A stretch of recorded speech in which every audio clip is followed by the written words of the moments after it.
السلام علیکم ورحمۃ اللہ وبرکاتہ۔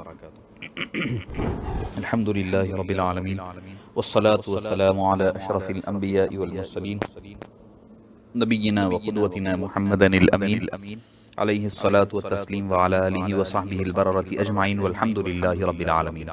معزز سامعین کرام، شفیق بزرگوں اور عزیز ساتھیوں، ہمارا یہ جو تسلسل جو تقریباً 9-10 دن سے چل رہا تھا، اس کی آج کی آخری گفتگو ہوگی، جس میں امام حسین علیہ السلام صلاۃ و تسلیم کی شہادت مبارک اور پھر اس کے بعد آپ کے خانوادہ مبارکہ کا قافلہ حسین رضی اللہ عنہ کا کربلا سے واپسی کا کچھ باتیں آپ کے گوش گزار کر اختصار کے ساتھ اجازت چاہوں گا۔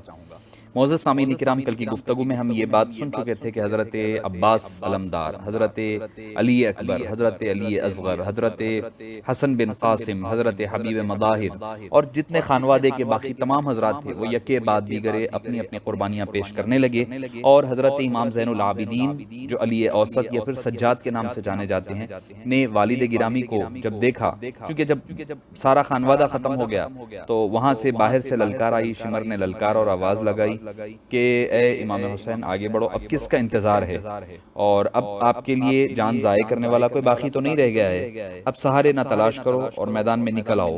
امام علیہ السلام نے جب شمر کی یہ جو مکروہ کن گفتگو سنی تو آپ نے میدان کارساز کا رخ فرمایا، اور جب آپ تیاری کرنے لگے تو پردے کے پیچھے سے دبی دبی آوازیں حضرت جناب شہر بانو کی تھی، تو آپ نے فرمایا اے شمع شبستان رسول، اب اس غریب وطن مسافر کو کسی نے امتحان میں نہ ڈالنا جو زندگی اور موت کی سرحدوں پر پہنچ چکا ہے۔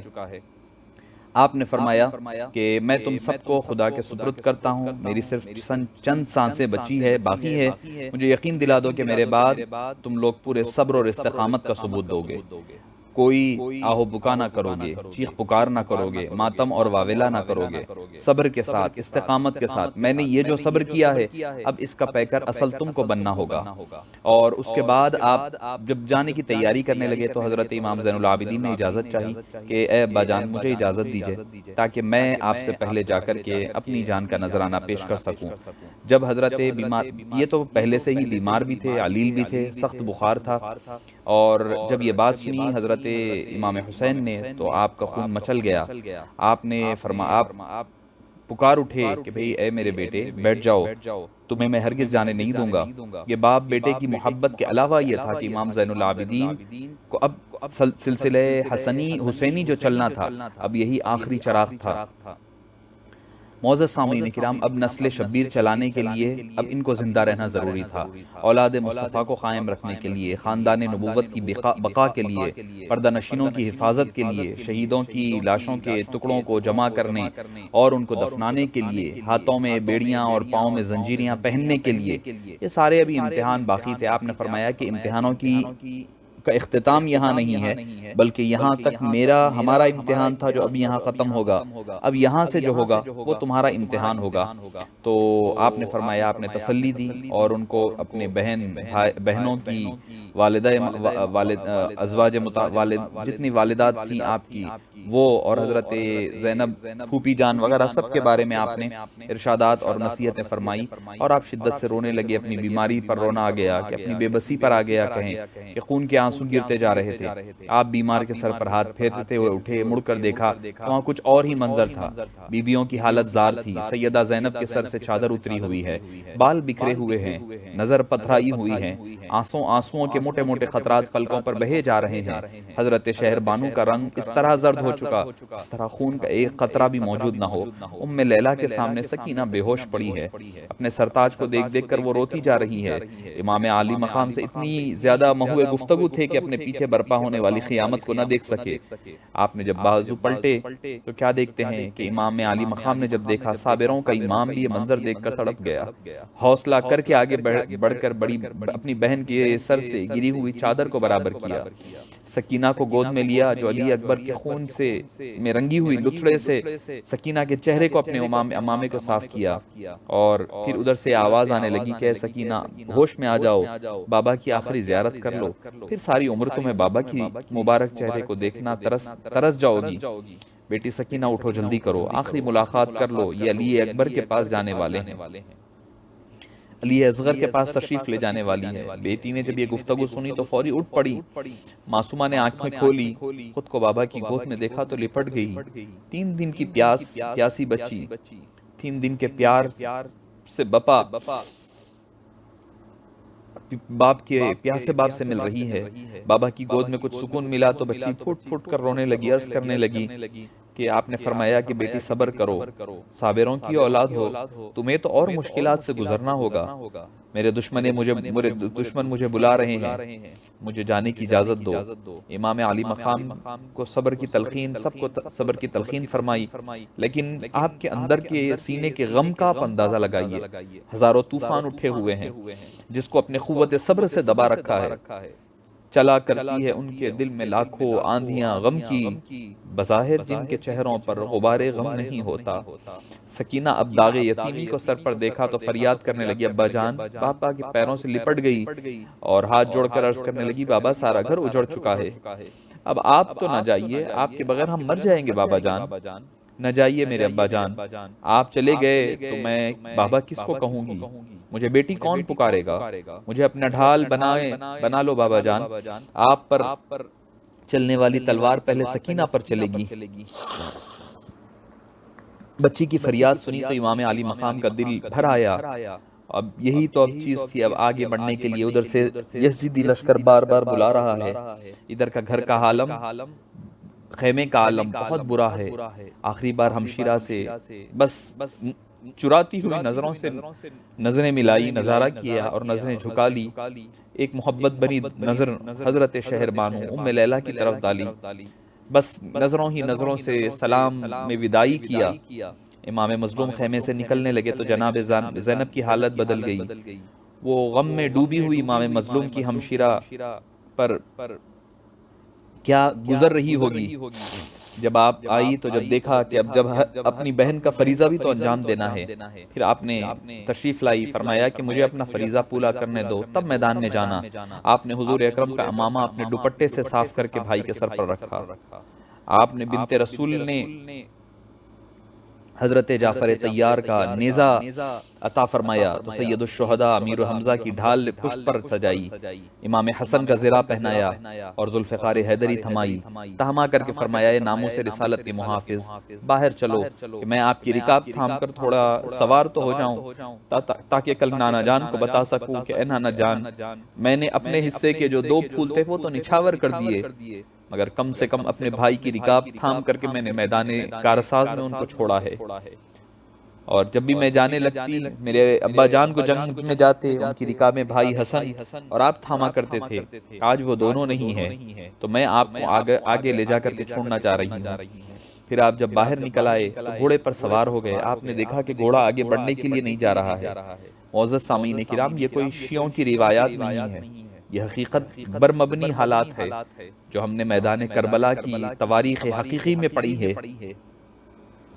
آپ نے جب نگاہیں جھکا کر کے دیکھا تو جناب سکینہ گھوڑے کے پاؤں میں لپٹی ہوئی ہے، آپ فرما رہی ہے کہ آپ نے فرمایا، بیٹی ان معصومانہ کوششوں سے باپ کے دل کو پر چھریاں نہ چلاؤ۔ سکینہ، میرے دل میں لگی ہوئی آگ کے شعلہ دیکھ رہا ہوں، مگر کیا کروں، مجھے اپنا فرض پکار رہا ہے، صبر کرو سکینہ۔ سکینہ کہنے لگی کہ اے ابا جان، میں کیا دیکھتی ہوں کہ جو جاتا ہے میدان میں لوٹ کر واپس نہیں آتا، خدا را آپ مت جائیے۔ امام حسین نے اپنی بچی کو اٹھایا، بی بی سکینہ کو اٹھایا اور پھر سمجھا بجھا کر کے حضرت زینب کے حوالے کیا۔ اب ادھر سے شمر آواز دینے لگا کہ کیا بات ہے، کیا تم ڈر گئے ہو؟ اگر تم ڈر گئے ہو تو ابھی بھی ہم سے بیعت کرنے کے لیے یا سرنڈر ہونے کے لیے تیار ہو تو آ جاؤ۔ آپ نے فرمایا کہ اے خبیث اور اے قلب، اگر مجھے جان بچانا ہی ہوتی تو میں قاسم کی زندگی کیوں لٹاتا، علی اکبر کی جوانی کو بچاتا، عباس علمدار کی جان بچاتا، بیوقوف، اگر مجھے جان بچانی ہوتی تو پہلے علی اصغر معصوم کی جان بچاتا، اون و محمد کی جان نہیں لٹاتا، پسران عقیل و علی کی جانیں بچاتا، اپنے وفاداروں کی ساتھیوں کی جانیں بچاتا۔ احمق کے بچے، مصطفیٰ کا گھرانہ ہے، باغ ویران کر لینے کے بعد بھی محمد مصطفیٰ کے باغی کے ہاتھوں پر بیعت کروں گا۔ آپ نے فرمایا کہ نہیں۔ شمر نے کہا کہ تم نے ہم تمہارا واعظ و تقریر سننے کے لیے نہیں آئے ہیں، اب آ جاؤ میدان میں لڑائی کے لیے۔ ان کے ایک آدمی ابن سنان نے بڑھ کر وار کیا، آپ نے وار خالی دے کر ایسا نیزہ مارا کہ سینے کے آر پار ہو گیا۔ عمر نے اپنے آدمی یوں کٹتا دیکھا تو عام حملے کا حکم دے دیا۔ وہ لوگ چاہتے تھے کہ جلد از جلد امام علی مقام کا کام تمام کر دے، ابن زیاد تک پہنچ جائے، یزید سے انعام حاصل کریں، ابن زیاد سے شاباشی حاصل کریں۔ علی کے اکیلے شیر پر ہزاروں دشمنوں نے حملہ کر دیا، سینکڑوں تلواریں بیک وقت چلنے لگی۔ امام علی مقام پر برسنے والے تیر ان کے گھوڑوں کو بھی زخمی کر رہے تھے۔ حیدر کا شیر ذوالفقار حیدری کو میدان میں اس طرح کہ میدان اس کے ارد گرد پھر رہا تھا جیسے سینکڑوں بجلیاں بیک وقت لرز رہی ہے۔ لا سیف الا ذوالفقار کی تفسیر بنی ہوئی ہے۔ دوپہر کی سخت دھوپ ہے، زمین آگ اگل رہی ہے، آسمان آگ برس رہا ہے۔ میدان کربلا میں چلنے والے باد سموم اس قدر گرم تھے جیسے کہ آگ کے شعلوں کو چاٹ رہی ہے، اور امام علی مقام کی تلوار ہے بس گرم ہوتی جا رہی ہے اور چلتی جا رہی ہے۔ کیا مقام ہے! امام شمشیر چل رہی ہے، شبیر بڑھ رہے ہیں، شریر کٹ رہے ہیں، زمین کانپ رہی ہے، آسمان لرز رہا ہے، میدان ہل رہا ہے، خون برس رہا ہے، فضا کا سینہ دھڑک رہا ہے۔ شریروں کی فوج کی تعداد 22,000 ہے، شبیر اکیلا ہے۔ کیا منظر ہے! فی النار کفر ہو گیا، مردود جل گئے، لیکن ذوالفقار کے ابرو سے بل گئے۔ ایک بدبخت نے اشارہ کیا کہ حسین ادھر دیکھو، فرات کا پانی ٹھنڈا ہے مگر تمہیں خطرہ پینا نصیب نہیں ہوگا۔ آپ نے فرمایا کہ اللہ تمہیں پیاسا ہی قتل کرے۔ وہ کچھ دیر نہ گزری تھی کہ وہ فوراً العطش پیاس پیاس پکارنے لگا۔ پانی بھی پیے جا رہا تھا مگر پیاس اور بڑھتی جا رہی تھی، آخر پیاسا ہی مر گیا۔ آپ جدال و خطال کرتے ہوئے یہ ارشاد فرما رہے تھے، بار بار دہرائے تھے، جفا کارو ظالموں، تم میرے قتل پر جمع ہو گئے ہو، یاد رکھو خدا کی قسم میرے قتل کے بعد کسی کو قتل نہیں کرو گے جس کا قتل میرے قتل سے زیادہ اللہ کی ناراضگی اور ناخوشی کا باعث ہوگا۔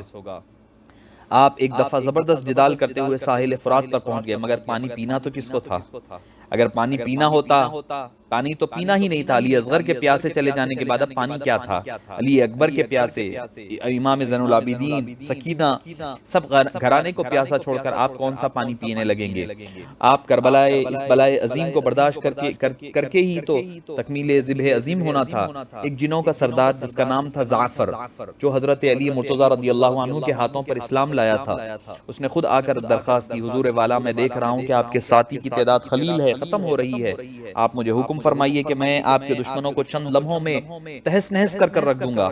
مگر آپ نے اس کی درخواست رد فرما دی، فرمایا کہ یہ مقصد نہیں ہے۔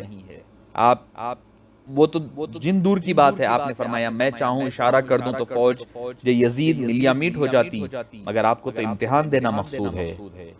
چاہتے سرکار تو نہریں بہاتے ہزار، نہروں کے فرات کے لیے ترس رہے تھے، نہیں، لمسے لبے حسین کو ترسا ہے آب ریت پر۔ تڑپے حسین پیاس کو میں یہ کہوں تو بے ادب، لمسے لبے حسین کو ترسا ہے آب ریت پر۔ ان واقعات کا ماحصل یہ ہے کہ اگر امام مظلوم چاہتے، معزز سامعین کرام آپ ذرا تصور کریں، امام حسین کی، اہل بیت اطہار کی، حضرت علی کی اولادوں میں سے اولاد غریب نواز، جب انہوں نے چاہا تو ایک کشکول میں سارے انا ساگر کو جمع فرما دیا۔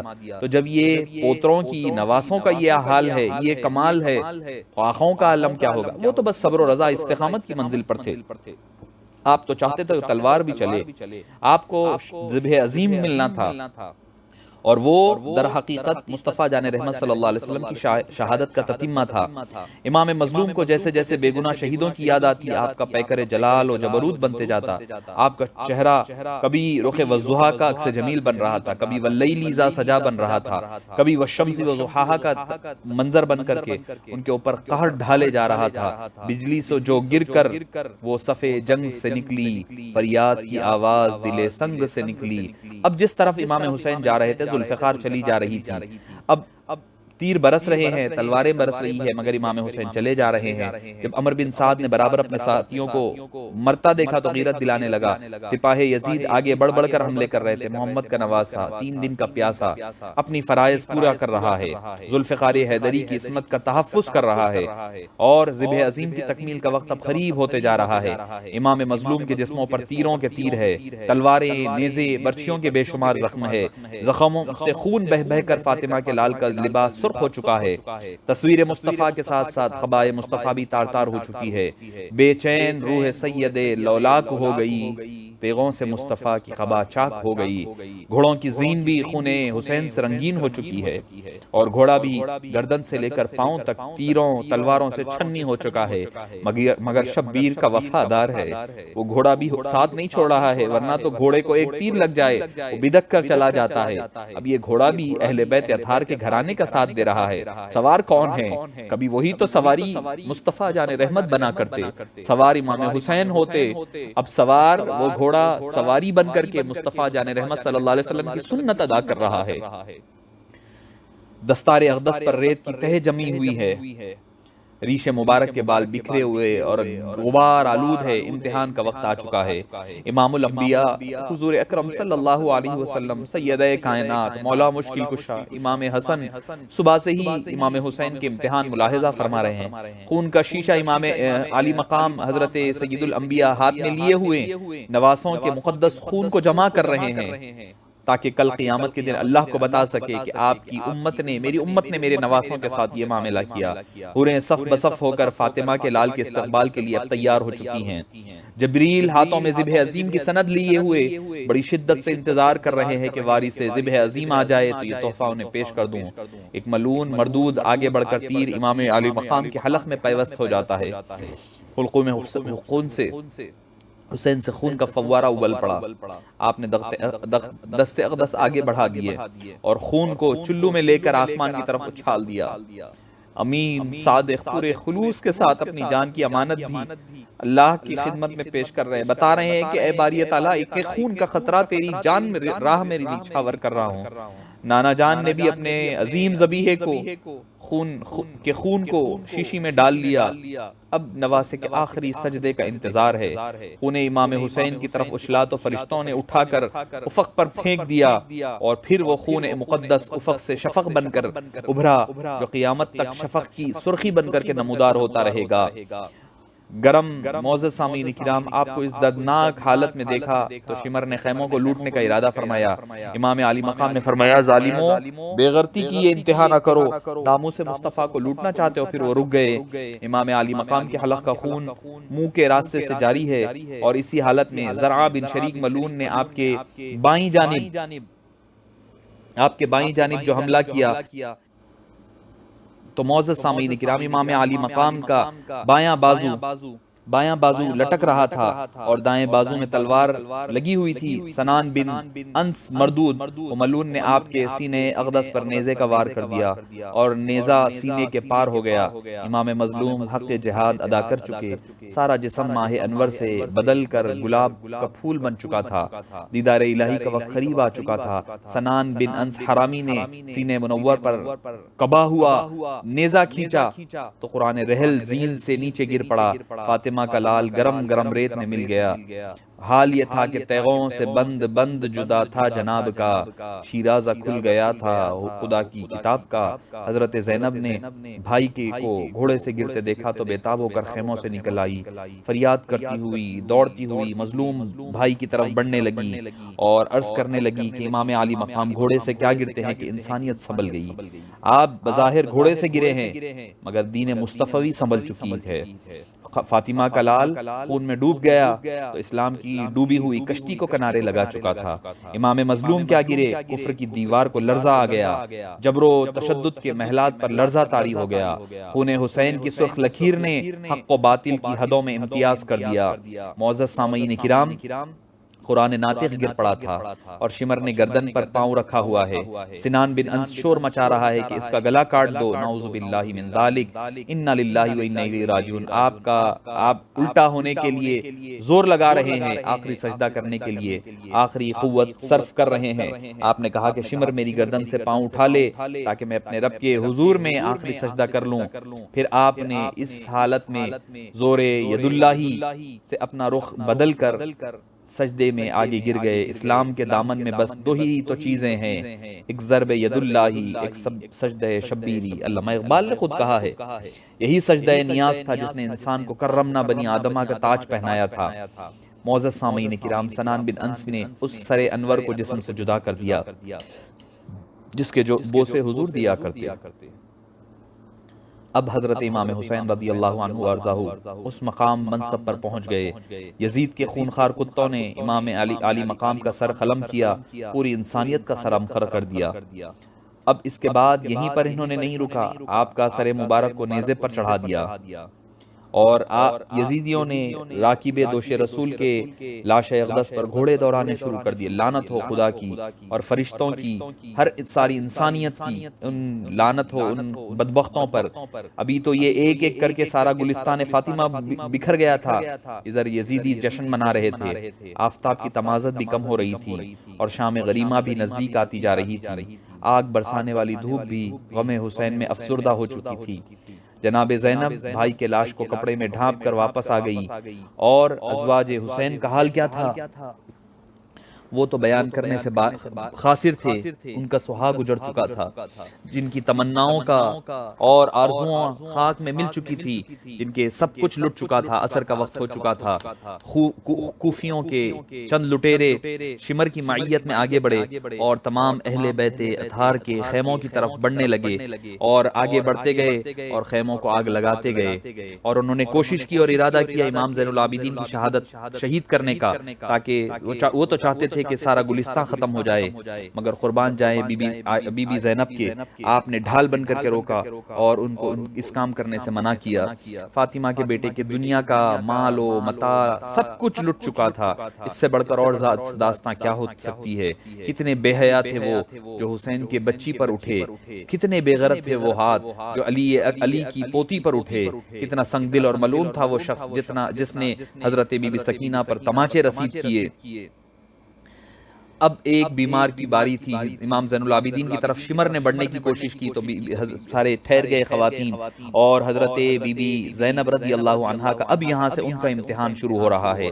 معزز سامعین کرام، آپ ڈھال بن کر رک گئی۔ اب معزز سامعین کرام، خون شہیدہ میں لطف شام ہے، درد و علم میں ڈوبی ہوئی شام ہے، افسردہ اور نڈھال شام، لٹی پٹی اور کٹی پھٹی شام، تڑپتی اور پھڑکتی شام، اندھی اور کالی شام، غم و علم ناک شام، ایسی شام کہ جس نے کبھی کسی کو دیکھا نہیں ہے۔ سارے نوحے اس کے آگے بے فیض تھے، سارے مرثیے اس کے آگے ختم ہو جائے۔ ایسا قہر ٹوٹا ہے، ایسا قہر دنیا نے پہلے کبھی دیکھا نہیں ہوگا۔ یہ تو اپنی فتح کے جشن منا رہے تھے، مگر نبی پاک صلی اللہ علیہ وسلم کے گھر کی بیٹیاں صبر و تحمل کا پے کر کوئی ماتم نہیں کیا، کوئی سینہ کوبی نہیں کی، کوئی ماتم یا سینے نہیں مارے، مگر صبر کے پیکر بنے ہوئے۔ اب ہاشمی گھرانہ ایک کے بعد ایک، یہاں خیمے تو جلا دیے گئے، اس کا مقصد یہ بھی تھا تاکہ کوئی ثبوت باقی نہ رہے، چونکہ وہ جو خیموں میں خطوط جو تھے وہ خطوط بھی جلا کر کے انہوں نے راکھ کر دیے۔ اب معزز سامعین کرام، اب رات ایسے ہی کٹ رہی ہے کہ حضرت زینب کبھی جا کر بھائی کے بغیر سر کے لاشے کو چوم رہی ہے، کبھی خیمے میں آ کر بیمار کو دیکھ لیتی، کبھی بھائی کے لاش اقدس پر پہنچ جاتی۔ زینب نے دیکھا ذرا دور ہٹ کر دو سائے سے نظر آئے، آپ نے وہیں سے آواز دی، آگے نانا ایک پردہ نشین اپنے بھائی کی لاش پر پہرا دے رہی ہے۔ آواز آئی، بیٹے ہم غیر نہیں، ہم بھی تو تیرا پہرا دینے آئی ہے۔ زینب نے پہچان لیا، یہ تو میرے بابا علی کی آواز ہے۔ تسلی کے لیے دوبارہ آواز دی، آپ کون ہے بابا؟ پہلے بتا لو پھر آگے بڑھنا۔ آواز آئی، بیٹی ہم آگے نہیں آئیں گے، میری غمزدہ بیٹی صبر کرو، میں تیرا باپ علی ہوں، اور یہ تیری ماں فاطمہ بنت رسول ہے، ہم تمہارے پہرے دار ہیں، پہرے دیکھنے کے لیے آئے ہیں۔ جناب زہرا نے بے قراری سے آواز لگائی، امی جان۔ آواز آئی، بیٹی اماں قربان کیا بات ہے؟ امی جان آپ رک کیوں گئی؟ آگے کیوں نہیں آتی؟ میرے نازوں کے پالے کا لاشا تو دیکھ لو، مجھے دلاسا تو دے جاؤ۔ آواز آئی، بیٹی میں آگے نہیں آ سکتی۔ جناب زہرا نے پھر آواز دی، بابا جان۔ آواز آئی کہ بیٹی کیا بات ہے؟ عرض کی کہ آپ صبح کیوں نہیں آئے؟ آپ اس وقت کیوں نہیں آئے جب اصغر، علی اکبر، علی اصغر سب کے لاشے جا رہے تھے؟ آپ کو اس وقت آنا چاہیے تھا۔ دوسری طرف سے آواز آئی، ہم اس وقت بھی آئے تھے، اس وقت سے یہی ہے، ہم سارا منظر کا مشاہدہ کر رہے تھے، ہم یہ دیکھ رہے تھے کہ جو تربیت ہم نے حسین کی اور خانوادہ مصطفیٰ کی تھی، کیا وہ اپنے امتحان میں کامیاب کیسے ہو رہے ہیں، وہ دیکھ کر کے ہم رشک کر رہے تھے۔ صبح ہوئی تو فوجی یزید نے اہل بیت اطہار کو پابند سلاسل یعنی بیڑیوں میں پکڑ کر جکڑ دیا، اب لے کر چلنے لگے۔ حضرت امام زین العابدین باوجود نقاہت اور کمزوری کے آپ کو زنجیریں پہنا دی گئی اور سارے قافلے کو لے کر اب وہاں سے نکل پڑتے ہیں۔ حضرت بی بی زینب رضی اللہ عنہا و سلام اللہ علیہا، یہ دوسرا دن ہے، یہ دوسرا دن ہے جب اب یہ قافلہ آگے بڑھ کر جانے لگ رہا ہے، اب جا رہا ہے، اب یہ کوفہ سے نکل رہا ہے، کوفہ سے نکل کر کے شام کی طرف جا رہا ہے۔ حضرت زینب رضی اللہ عنہا نے مدینہ پاک کی طرف رخ کیا اور کہنے لگی یا محمدہ یا محمدہ صلی علیکہ ملائکۃ السماء ھذا الحسین بالعوراء مرمل بالدماء مقطع اعضاء یا محمدہ وبناتک سبایا وذریتک مختلا تصفى علیہا الصبا، یہ اے محمد آسمان کے فرشتے تم پر سلام بھیجتے ہیں، لیکن یہ حسین دشت میں ہے جس کا بدن خون میں غلطاں اور اس کے اعضائے بدن جدا ہیں، آپ کی بیٹیاں اسیر ہیں اور ان کے مقتول ذریت کو ہوا دے رہے ہیں، اور خدا کی قسم یہ نالا جب آپ پڑھ رہی تھی دشمن پر ایک گریا کی طرح گر گیا اور ایک نالا سا اڑ گیا ان کے اوپر۔ اب اس کے بعد اب یہ قافلہ لٹا پٹا قافلہ اب کوفہ سے ہوتا ہوا پہلے ابن زیاد کے پاس لے جایا گیا اور امام میں عالی مقام کے سر اقدس کو نیزے پر چڑھا دیا گیا۔ قربان جائیے کہ یہ سوچ رہا ہوگا، ہر زمانہ سوچ رہا ہے کہ جیت کس کی ہوئی ہے، جو جیتا ہے وہ بلند ہے، جو ہارا ہے وہ بلند ہے، جو جیتا ہے جنگ وہ نیچے ہے جس کے سر، اور جو قتل ہوا لٹا پٹا وہ اوپر ہے۔ راستے میں ایک شخص ملا جو سورہ کہف کی تلاوت کر رہا تھا مسجد دمشق میں، اور ام حسبت ان اصحاب الکہف، کیا تمہیں معلوم نہیں کہ پہاڑ والوں کے اور جنگل کے کنارے والے ہماری نشانیوں میں سے ایک عجیب نشانی ہے؟ تو آپ کے سر اقدس سے آواز آئی یا تالی القرآن اعجب من قصتی اصحاب الکہف قطنی وحملت وحتمنی، آپ نے فرمایا اے قرآن پڑھنے والے مجھے قتل کرنا اور نیزے پر چڑھا دینا، یہ اصحاب کہف کے قصے سے زیادہ عجیب تر ہے۔ منزل بمنزل مدینے کا قافلہ کوفے کی طرف بڑھ رہا ہے، آگے چل کر خولی ملعون نے ساتھیوں کو قافلے کے ساتھ چھوڑ کر اپنی تیز کر لیا، وہ جلد از جلد امام عالی مقام کو امام کو ابن زیاد کے پاس لے جانا چاہتا تھا۔ جب وہ کوفہ میں داخل ہوا تو اس وقت ریت رک گئی تھی، اسی لیے وہ بجائے ابن زیاد کو ملنے کے اپنے گھر آ گیا۔ سر مبارک اب اس کے نیزے سے اتار لیا گیا اور کپڑے میں باندھ کر رکھا گیا۔ اپنے گھر گیا تو بیوی نے پوچھا یہ کیا ہے، کس کا سر مبارک ہے؟ کہا گیا کہ یہ امام عالی مقام کا سر ہے۔ تو اس کی بیوی نوار تھی، جب اس نے سنا تو رونے لگی اور روتے ہوئے جا رہی تھی۔ وہ غصے سے آگ بگولا ہو کر خولی ملعون کو برا بھلا کہا، اب سر مبارک کو عطر لگایا، صاف صوف کیا۔ اب وہ خولی کی بیوی بیتاب ہو کر پوچھا کہ حضرت آپ کون؟ تو اور وہ صاف صوف کر کر کے اس کی محبت میں خوشبو لگا رہی تھی، چوم رہی تھی سر مبارک کو۔ جب غلبہ آیا تو پوچھا کہ ایک خاتون کو دیکھا، آپ نے پوچھا تم کون ہیں؟ آپ کون ہیں؟ ان میں سے ایک بیوی نے جواب دیا کہ بیٹی تم نے ہمارے بیٹے کے سر اقدس سے پیار کیا، اس لیے میں تمہیں بتا دیتی ہوں کہ ہم کون ہیں۔ میں فاطمہ بنت محمد ہوں اور میری ماں خدیجۃ الکبریٰ، یہ مریم اور عیسیٰ ہیں، آسیہ ہیں۔ اس نیک بخت نے چاہا کہ آگے بڑھ کر کے ان کے قدموں کو بوسہ دے، مگر ان لوگوں وہ غائب ہو گئے اور ان کو خوشخبری دے کر کے چل پڑے۔ امام عالی مقام کے سر اقدس کو تشت میں رکھا گیا اور دربار ابن زیاد میں پیش کیا گیا۔ ابن زیاد کے ہاتھوں میں چھڑی تھی، اس نے وہی چھڑی امام عالی مقام کے دانتوں پر مارا۔ وہاں پر ایک صحابی حضرت زید بن ارقم موجود تھے، انہوں نے کہا کہ ابن زیاد اس چھڑی کو ہٹا لے، میں نے نبی پاک صلی اللہ علیہ وسلم کو چومتے ہوئے دیکھا ہے۔ ابن زیاد نے سنا تو چلا اٹھا، غصے میں آ کر کہنے لگا اگر سٹیا گیا نہ ہوتا تو میں تجھے قتل کر دیا ہوتا، بوڑھے نہ ہوتے۔ تو زید بن ارقم نے یہ سن کر کھڑے ہوئے اور جاتے ہوئے کہہ رہے تھے اے لوگو آج سے تم غلام ہو، تم نے فاطمہ کے بیٹے کو قتل کیا اور مرجانہ کے بیٹے کو حاکم بنایا۔ وہ نیکوں کو قتل کرتا ہے اور شریروں کو غلام بناتا ہے۔ کوفہ والوں نے خاندان نبوت کو اس طرح رسیوں میں جکڑا دیکھا تو بس اپنے دروازے بند کر لیے، کوئی مدد کے لیے آگے نہ آیا۔ پھر اس کے بعد حضرت زینب کا بنت علی کے یہاں سے فصاحانہ خطبے شروع ہوئے۔ آپ نے بتایا کہ ہمیں قیدی بنا کر یہاں لانے والے تم ہو، جفاکارو تم میرے بھائی کو قتل لکھ کر بلانے والے تم بے وفاؤ ہو، مسلم اور ان کے بچوں کو شہید کرنے والے تم ہو، اہل بیت اطہار کو اس رسوائی کے ساتھ بازاروں میں پھرانے والے تم ہو۔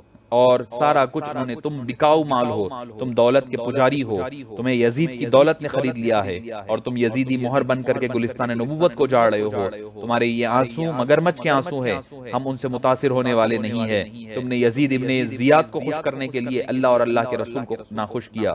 آپ کے خطبوں کے الفاظ مختلف الفاظ ہیں، اے بدشکنوں، اپنی زبان سے پھر جانے والے، اپنے الفاظ بھول جانے والے کوفیو، تم رو رہے ہو، اب تمہاری مثال اس عورت کی ہے جو پہلے سوت تیار کرتی ہے، پھر اپنا کپڑا بنتی ہے، پھر اپنے ہی ہاتھوں سے ٹکڑے ٹکڑے کر ڈالتی ہو۔ آپ نے ایسے کذاب کوفیوں، ایسے الفاظ سے ان کو مخاطب کیا کہ وہ لوگ جواب دینے کے لیے تیار نہیں تھے۔ اسیران کلبرا کو امام ابن زیاد کے سامنے پیش کیا تو ظالم نے امام زین العابدین کو کہا کہ اس کو کیوں چھوڑ دیا، اس کو بھی قتل کر دو۔ سیدہ کی بیٹی نے قتل سجاد کا سنا تو جلال آ گیا، آپ نے فرمایا کہ ظالم حجرہ رسول کی آخری چراغ کو بھی گل کرنا چاہتا ہے، کیا تو نسل مصطفیٰ کو ختم کرنا چاہتا ہے؟ ہم سب کو قتل کر لو، پھر اس کے بعد آخر میں اس کی طرف بڑھنا۔ خدا کی لعنت، ابن زیاد کی اس بے حیا زبان پر وہ بد زبانی کرنے لگا اور آگے بڑھنے لگا تو حضرت سجاد نے فرمایا کہ پھوپھی جان، میں اس سے بات کرتا ہوں۔ پھر آپ نے فرمایا کہ میں بیمار ضرور ہوں مگر علی کا پوتا ہوں، حسین کا بیٹا ہوں، مجھے جلادوں سے قتل نہیں کروا سکتے، مجھے مقابلہ کرنا پڑے گا۔ پھر اس کے بعد حضرت زینب نے فرمایا کہ 1000 تعریفیں کرنے کے بعد پھر وہاں پر خطبہ دیا تو ابن زیاد نے کیا تم نے یہ نہیں دیکھا کہ خدا نے تمہارے ساتھ کیا کیا، کیا سلوک کیا؟ حضرت زینب نے فرمایا ان باتوں کا پتہ خدا کے حضور میں چلے گا، اور میرے بھائی اور خانوادے نے اپنی جو قربانیاں پیش کی ہے وہ ایسے ہی قربانیاں پیش نہیں کی۔ اور کچھ دیر بعد ابن زیاد پھر کہنے لگا کہ خدا نے تمہارے باغی اور سرکش بھائی اور اہل بیت کے نافرمانوں باغیوں کی طرف سے میرا کلیجہ ٹھنڈا کیا۔ بہرحال بات چیت چلتی رہی۔ اب یہاں سے قافلہ ابن زیاد نے سپاہیوں کو حکم دیا کہ ان سب کو اونٹوں پر اس طرح باندھ لو اور امام حسین کے سر کو بانس کے ساتھ باندھ کر پورے کوفہ میں پھرانے کے بعد دمشق کی طرف روانہ ہو جاؤ۔ اب یہ قافلہ دمشق کی طرف جا رہا ہے، جس طرف جاتا ہے امام زین العابدین اس کی سرگردی، اس کی نگرانی فرما رہے ہیں۔ اب آگے جاتا ہے یزید کے نمکار سپاہی، جب بھی کوئی پڑاؤ آتا تو امام عالی مقام کے سر اقدس کو نیزے پر چڑھا کر پھراتے اور سب کو بتاتے کہ یہ باغی تھے جن کا عالم یہ ہوا۔ ایک پڑاؤ پر ایک عیسائی راہب نے پوچھا کہ بھئی یہ کیا معاملہ ہو رہا ہے، یہ کس کا سر ہے؟ یزیدوں نے جواب دیا کہ نواس رسول کی بات ہے۔ راہب نے کہنے لگا تم بہت برے لوگ ہو، کیا تم نے اس سر کو مجھے ایک رات کے لیے دے سکتے ہو؟ اس کے عوض اس نے 10,000 اشرفیاں دی۔ وہ رات بھر محبتیں کرنے لگا اور ایمان کی سرفرازی سے اللہ نے اس کو شرف قبولیت عطا فرمائی، اور امام زین العابدین رضی اللہ عنہ وارضاہ کے دست مبارک پر اس نے اسلام بھی قبول کیا۔ قافلہ جب بحرین پہنچا تو ایک یہودی یحییٰ نامی ملا، اس نے سر مبارک نیزے پر دیکھا تو پوچھا یہ کیا ہے؟ تو اس نے کہا کہ بھئی کہا گیا کہ یہ تو نواس رسول کا سر ہے جو نیزے پر چڑھایا گیا ہے۔ تو وہ بڑا ہی کہنے لگا کہ تم بڑے بے غیرت آدمی ہو، اسلام لا کر بھی تم ان کی اولاد کو شہید کیے ہو، تمہارا حشر انتہائی خوفناک ہوگا۔ یزیدی بھڑک اٹھے اور ان کو وہیں پر قتل کر دیا، یحییٰ نامی کو۔ معزز سامعین کرام، موصل کا شہر آیا تو چند یزیدی سپاہی حاکم شہر کے پاس گئے اور امیر کوفہ کے بھیجے گئے امیر شام کے پاس جا رہے ہیں، کربلا میں یہ عظیم معرکہ، ساری کچھ تفصیلات ہر شہر کو سناتے۔ حاکم شہر نے جب موصل نے سنا تو لرز گیا اور پھر اس نے شہر کے بڑے لوگوں کو جمع کیا۔ اس نے کہا کہ انہوں نے کہا کہ ہم ان لٹیروں کو شہر میں آنے نہیں دیں گے۔ چنانچہ شہر میں ایک فرسخ دور انہوں نے رات گزاری اور وہاں ایک پتھر سر حسین پر رکھا گیا، اور روایتوں میں آتا ہے کہ وہ عبد الملک بن مروان نے اپنے دور اقتدار میں بھی دیکھا تو وہ سرخ ہوا تھا، وہ بعد میں بھی نسلن در نسلن وہ سرخی اور لالی اس کی باقی رہتی رہی۔ اب بالآخر اسیران کربلا کو قافلے میں دمشق پہنچایا گیا۔ راستے میں حضرت فضہ سے ملاقات ہوتی ہے اور وہاں پر حضرت فضہ بھی ان کے ساتھ شریک ہو جاتی ہے، اور یزید کے آدمی امام علی مقام کے سر اقدس کو لے کر جب یزید کے دربار میں پہنچے تو یزید تخت پر بڑی قوت سے، بڑی معتبری سے بیٹھا ہوا تھا۔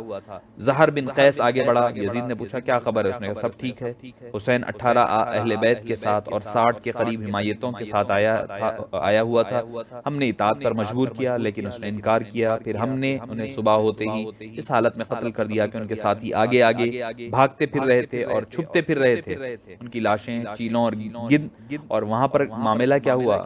شمر نے اپنے جو مرنے والے لوگ تھے جہنم رسیدیوں پر نماز جنازہ دوسرے دن پڑھی اور ان کو دفن کیا اور وہیں پر لاشوں کو وہی چھوڑ دیا.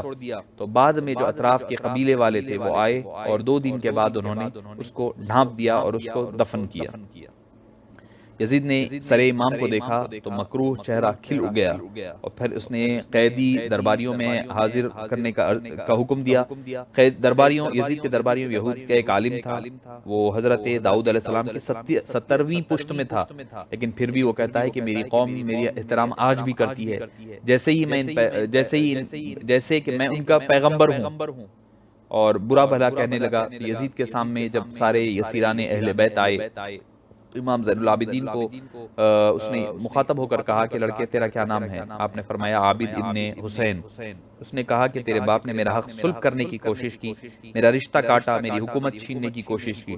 حضرت سجاد نے بجائے جواب دینے کے فرمایا ما اصاب من مصیبت فی الارض ولا فی انفسکم الا فی کتاب من قبل ان نبرأها ان ذلک علی اللہ یسیر. قرآن کریم کی آیت. کوئی مصیبت دنیا اور دنیاوی تمہاری جانوں پر نہیں آتی جو تمہاری پیدائش سے پہلے لکھی ہوئی ہوتی ہے. یہ بات تمہیں بتائی دی گئی ہے, تم ان چیزوں کا افسوس نہ کرو جو تم سے لے لی گئی ہے اور نہ ان چیزوں پر فخر کرو جو تمہارے پاس ہے. یزید نے یہ جو جواب بڑا ناگوار گزرا, سر پٹا گیا اور امام علی مقام کا سر اس کے آگے رکھا ہوتا. حضرت زینب اور جناب سکینہ نے گردنیں اٹھا کر سر مبارک کو دیکھا اور پھر زینب نے فرمایا حسین اے رسول خدا صلی اللہ علیہ وسلم کے پیارے نواسے اور فرزندے. یزید نے فرمایا کہ یہ ان کا سر مبارک ہے. یزید نے پوچھا یہ کون ہے؟ آپ نے فرمایا کہ یہ زینب بنت علی ہے. تو یزید نے کہا کیا حسین یہ نہ کہتا تھا کہ میں یزید سے بہتر ہوں اور میرا باپ ان کے باپ سے بہتر ہے؟ بی بی زینب نے فرمایا ہاں یقیناً میرا بھائی کہتا تھا اور یہی درست ہے اور یہی حق ہے اور میں بھی یہی کہتی ہوں. یزید نے کہا تیرا نانا میرے دادا سے اور تیری ماں میری ماں سے ضرور افضل ہے مگر تیرا باپ میرے باپ سے بہتر نہیں ہے, اس کا فیصلہ خدا کرے گا. بی بی زینب نے فرمایا خدا کے فیصلے سے پہلے دنیا کی آنکھیں بھی فیصلہ کر رہی ہے.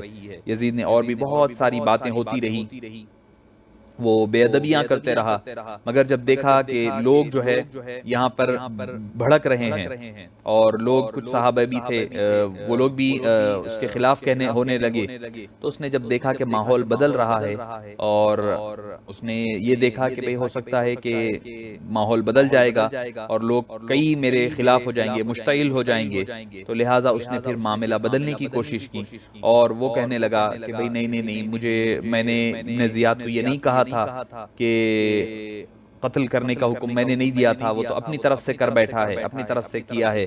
تو دراصل وہ ساری چیزیں باتیں کور اپ کرنے کی تھی. اگر ایسے ہی حقیقت ہوتا تو ابن زیاد کو سزا کیوں نہیں دی گئی, شمر لعین کو کیوں نوازا گیا اور عمر بن سعد کو کیوں نوازا گیا؟ سب کو نوازا گیا, سب پر پیسہ دولت عہدے عطا کیے گئے. اہل بیت نے جب آثار مدینہ اب مدینے کی طرف قافلہ وہاں سے نکل کر کے بہت دن وہاں پر رہنے کے بعد ایک روایت میں یہ ہے کہ آپ کا سر مبارک مدینہ منورہ لایا گیا اور وہاں پر حضرت بی بی فاطمہ اور حضرت امام حسن کے درمیان میں دفن کیا گیا. ایک روایت یہ ہے کہ وہ وہاں سے مصر کی طرف منتقل کر دیا گیا. معزز سامعین کرام, اب قافلہ ہوتے ہوئے حضرت امام زین العابدین کی سرگردی میں اب اہل بیت اطہار کا قافلہ مدینہ منورہ کی طرف جا رہا ہے, روانگی کے لیے ہے. اس نورانی قافلے کا ایک ایک فرد یہ ادا گیا.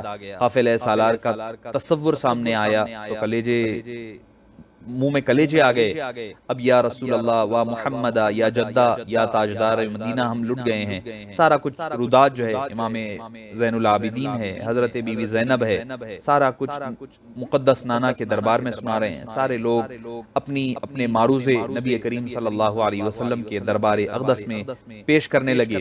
معزز سامعین کرام, یہ ایسا واقعہ ہے جس کا میں سمجھتا ہوں کہ بھئی رہتی دنیا تک نہ تو پہلے کسی نے دیکھا تھا نہ بعد میں کوئی ایسا دنیا میں ایسا ہوگا کہ جس کا معاملہ ایسا ہوا ہوگا.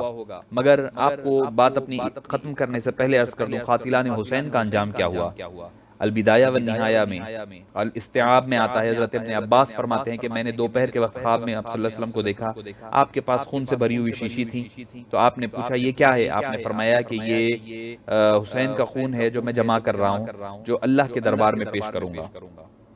جب یہ کچھ ہو گیا، ہونے کے بعد 2 سال گزرے تھے، 2 سال کی 2 سال نہ گزرے تھے، تو ہوا یہ کہ یزید اپنی نیچرل ڈیتھ مرا، موت ہوئی، اور اس کا بیٹا خود اس کو ماننے سے انکار کر دیا، اور اس کے بعد مختار الثقفی جو پہلے تو خطوط لکھ کر کے بلایا تھا مگر بعد میں بدل گیا تھا، پھر اب اٹھ کر کے تیار ہوا، اس نے کوفہ میں ابن زیاد کی تخت کا تختہ الٹ دیا، اور قاتلوں سے انتقام لینا شروع کیا، اور خدا کے اس حکم کی عملی تفسیر بن گئے کہ اللہ تعالیٰ جو ہے جس سے لینا چاہتا ہے توبہ کرنے کے لیے۔ بہرحال مختار الثقفی کا دور آ چکا تھا، اور ایک کے بعد ایک اس نے چن چن کر سارے ملعونوں کو قتل کیا۔ شمر جب گرفتار کر کے مختار کے سامنے لایا گیا تو مختار کی آنکھیں غصے سے سرخ ہوئی، اور اس نے پوچھا، شمر نے رو کر کہا کہ میں پیاسا ہوں، پہلے تھوڑا پانی دو۔ مختار نے کہا، بدبخت تو نے اہل بیت مصطفیٰ پر بھی تو پانی بند کیا تھا، اب پانی مانگتا ہے۔ لہٰذا ایک روایت میں یہ ہے کہ پہاڑیوں میں چھپتا پھرتا اور پھر قتل کر کے کتوں کو اس کی لاش پھینکوا دی گئی۔ دوسری روایت میں یہ ہے کہ وہ پھرتا رہا، اس کو وہاں نیزے مار مار کر قتل کیا گیا۔ ہرملہ بھی ایک بدبخت تھا جس نے علی اصغر کے حلق پر تیر چلایا تھا، مختار الثقفی کے سامنے لایا گیا تو اس نے سپاہیوں کو حکم دیا کہ جس طرح اس نے علی اصغر کو شہید کیا اسی طرح اس کو بھی کیا جائے۔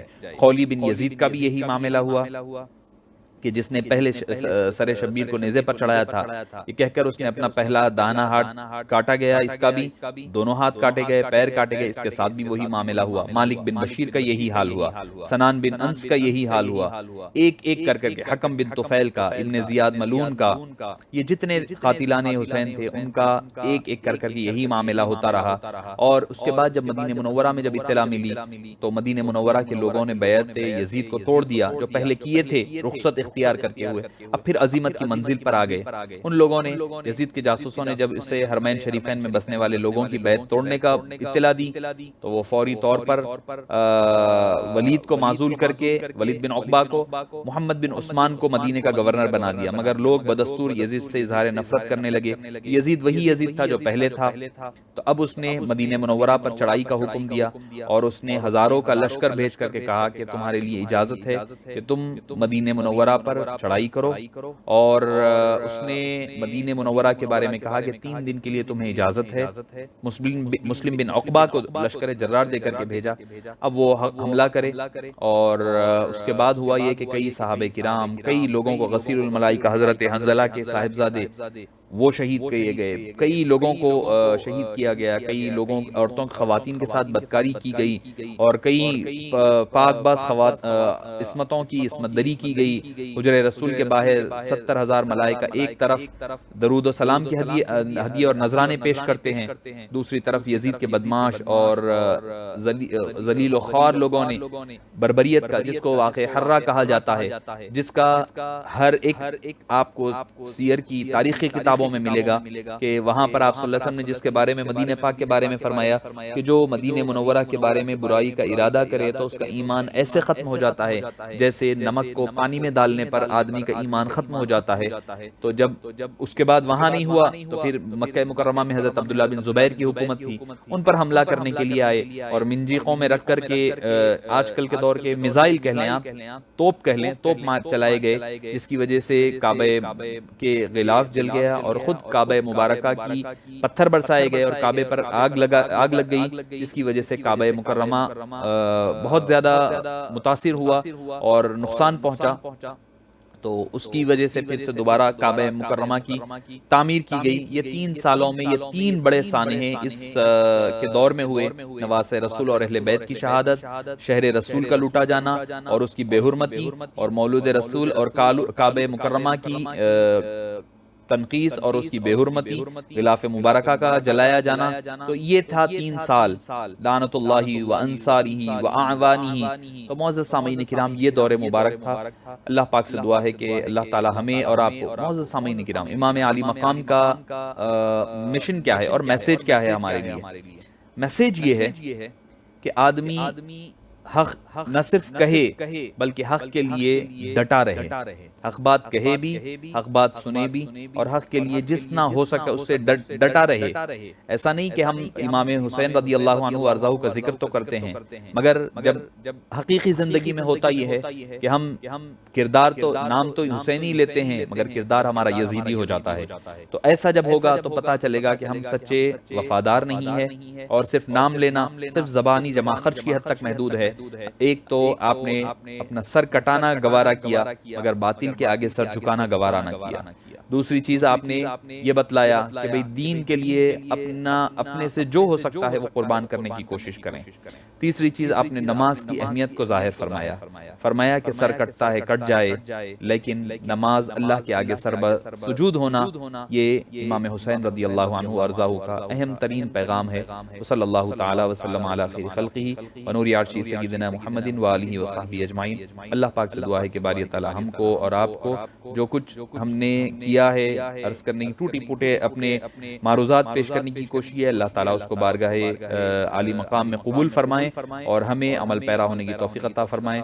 میں مولانا نظام الدین غوری صاحب صدر بزم طلباء قدیم و محبان جامع نظامیہ کا اور جمیع سامعین کرام کا مشکور و ممنون ہوں کہ مجھے بھی اس جماعت کا اور اس محفل کا حصہ بنایا اور اپنے کچھ نذران عقیدت بشکل الفاظ جو ہے پیش کرنے کی سعادت حاصل فرمائی۔ اللہ پاک ہم کو اور آپ کو تمام سے راضی ہو جائے اور اپنے محبان اور اپنے چاہنے والوں کے اور اپنے محبوبین کو بھی ہم سے راضی فرما دے۔ صلی اللہ تعالی وسلم علی سیدنا محمد وآلہ وصحبہ اجمعین، والحمد للہ رب العالمین۔